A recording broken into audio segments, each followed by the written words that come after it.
Hi, my name is Scott Simpson, and today we'll be talking about significant figures and logarithmic functions. So in general chemistry 2, you start dealing with a lot more logarithmic functions, things such as pH, POH, pKa, pKb, and so on. So what are the rules associated with using these logarithmic functions? Well, the general rule is the number of sig figs, or number of significant figures, and the log value is equal to number of decimals in the new value. So let's look at an example of this. We're going to look at two examples. One where we start with a log value and we go to the actual new value, and the opposite. So example, the pH of a solution is 7.12. What is the H plus ion concentration, hydronium ion concentration? Okay, so we know pH. pH is equal to the negative log of H plus. But we're trying to find that H plus value, so we have to do an inverse function of this.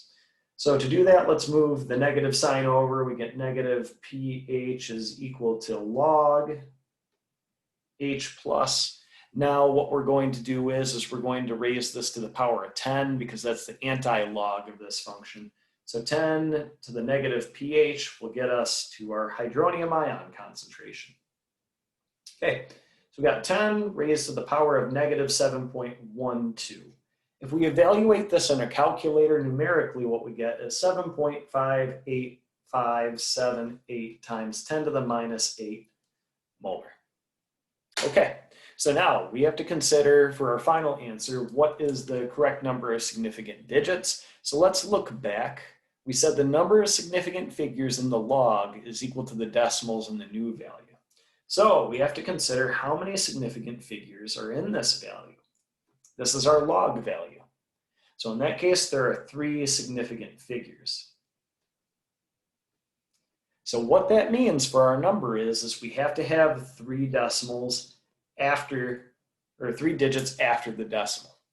So if we approximate this, we get 7.586 times 10 to the minus 8 molar.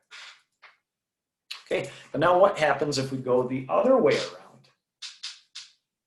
So as an example, the hydronium ion concentration of a system is 4.20 times 10 to the minus 3 molar. And we're going to ask the question, what is the POH? So POH is almost the same thing as pH, except instead of dealing with the hydronium ion concentration, we're looking at the hydroxide or OH minus concentration. Okay, so we can do that. We get negative log of 4.20 times 10 to the minus 3. If we evaluate this in the calculator, what we get is 2.37675. But of course, this is too many significant figures. So let's look back at our rule. Our rule states the number of significant figures in the log is equal to the new decimal, or the number of decimals in the new value.